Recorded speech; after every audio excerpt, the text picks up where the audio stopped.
We're joined now by Dr. Tanya Haj-Hassan, a pediatric intensive care surgeon who volunteered in Gaza many times.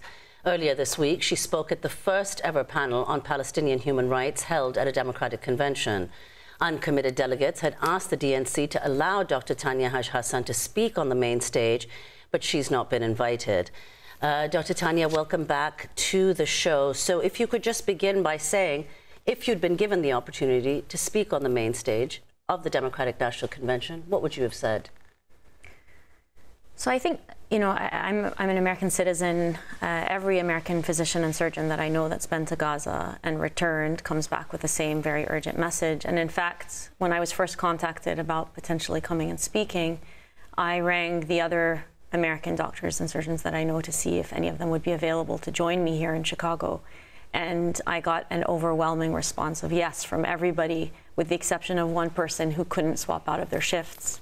And so that tells you how much we all feel like we need to deliver this message.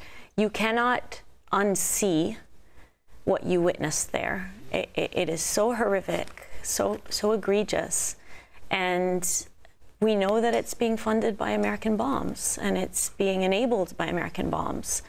And indirect, in direct contrast to demonstrated realities on the ground, documented realities on the ground, universal condemnation from international human rights and humanitarian organizations, and findings by the ICJ of plausible genocide.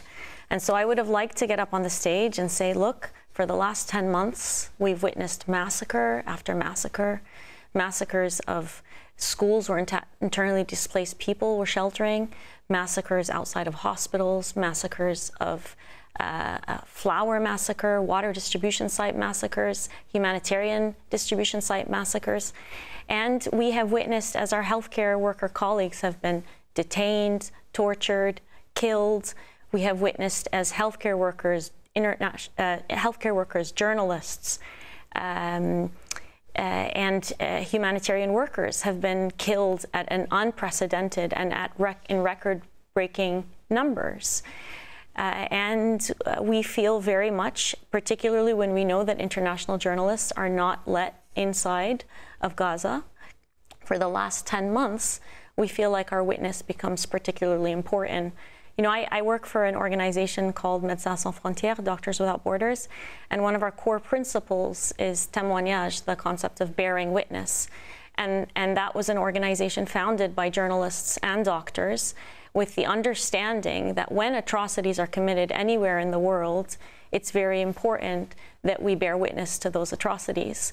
And that's particularly important as a physician when you're trained not only to treat disease, but to prevent disease and illness. And there's a very easy way, well within the grasp of the American government, to prevent this disease. But instead, we are enabling it. Dr. Tanya, you're a pediatric intensive care physician, so can you tell us the story of a child in Gaza that stays with you even as you've left? I mean, it's hard, Amy. There are so many stories. It's really heartbreaking. Every single day I would sit down and try and find 5 minutes alone to kind of reflect on what happened throughout my day. And this is a practice I've always had in medicine. You know, when a patient of mine dies, I take a minute. Sometimes I go to the bathroom. Sometimes I do it in the patient's room just to kind of honor that person. There was no time. There was no time. You know, I remember trying to resuscitate 2 children at the same time along with my Palestinian colleagues on a bed, and there were no family members around for either child. They were cousins, and one of their families, their entire family of one of them was killed. Maybe even fortunately for him, he ended up dying too. And the other one, both of her parents were severely injured in the same attack and so weren't at her bedside. And it's really heartbreaking. I shared the story the day before yesterday of a child who'd lost his parents and all of his siblings, bar one sister, who was burned beyond recognition, and in the bed next to him while we were treating him. And he kept calling her name because he didn't recognize that this body in the bed next to him, burned beyond recognition, was his sister. She died about 2 days later in the intensive care unit, and he survived with horrible injuries, but will function well. However, I don't know how he would ever psychologically survive from that. He told me the following day that he wished he had died. He said, "Everybody I love is in heaven. I don't want to be here anymore." And this is the daily reality. This was in March. My colleague, a pain doctor in Gaza, who's trying to practice pain relief for patients right now as we speak without adequate access to pain medications, told me 2 days ago that children around him are wishing for death. And Amy, just importantly for what's happening right now outside the DNC, I'm not Palestinian. I know there are a lot of rumors going around that I am Palestinian. I'm not. And in fact, it would be an honor to be a Palestinian, particularly today as I watch my Palestinian colleagues come in day after day after day to the hospital, dedicating every ounce of their being to their patients, despite having been displaced 5 times, having had their own family members killed, knowing that they're a target of this, a clear target of this military campaign, with over 500 of them killed, some executed, and many detained and tortured. I am not a Palestinian, but I think the fact that people are trying to discredit me by calling me a Palestinian is very telling of how we view the Palestinian voice. You know, Palestinians are humans, are wonderful human beings, and this constant effort to dehumanize is so destructive, not only to the Palestinians themselves, but for the perpetrators of this dehumanization. When you dehumanize others, you dehumanize yourself. And I'm really sad to see that the DNC is part of this process of dehumanization, of not giving Palestinians a voice where they deserve it. And I don't want to be speaking on that platform. I want one of my Palestinian colleagues, and certainly one of the Palestinian delegates would be, but if you're looking for a medical voice, I would have wanted one of my Palestinians in Gaza to be on that platform. People like Dr. Hammam Allo, who you interviewed, who said he was not going to leave his patients. He said, if I leave my patients, who will treat them? So he didn't evacuate and was killed. Or people like Dr. Mahmoud, Doctors Without Borders physician, who stayed at Al-Auda Hospital and wrote on a board, "Whoever stays will tell our story, remember us." He was killed. That sign that he wrote was destroyed.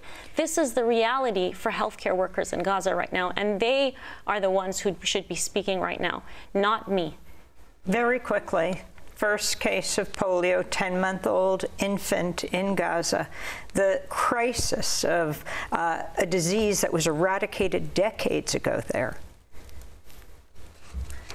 and how it affects children and the demand for all the children of Gaza to be inoculated.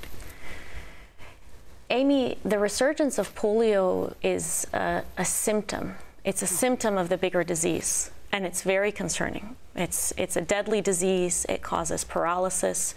Particularly deadly is the paralysis of the breathing muscles that would require you to be on a ventilator. If that were to happen, there aren't enough ventilators, there aren't enough intensive care beds. The majority of the hospitals in Gaza have been destroyed. There are a remaining few partially functioning hospitals.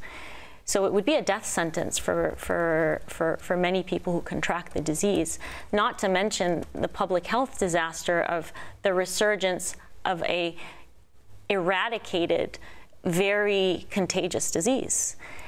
But it is a symptom of these unlivable conditions that have been architectured by this military campaign. Destruction of sewage systems, destruction of clean water supply, people living in overcrowded conditions, over 1,000 people sharing a bathroom or a shower. These are the sort of conditions that are not compatible with life and that are very compatible with the resurgence of these sorts of eradicated diseases.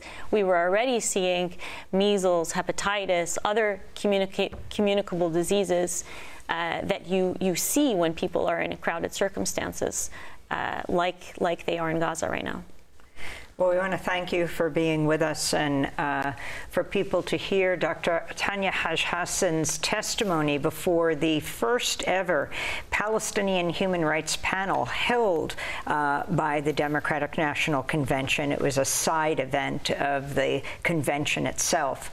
You can go to democracynow.org. Dr. Haj-Hassan is a pediatric intensive care physician, served many times in Gaza hospitals, co-founder of the social media account Gaza Medic Voices, which shares firsthand accounts from healthcare professionals in Gaza.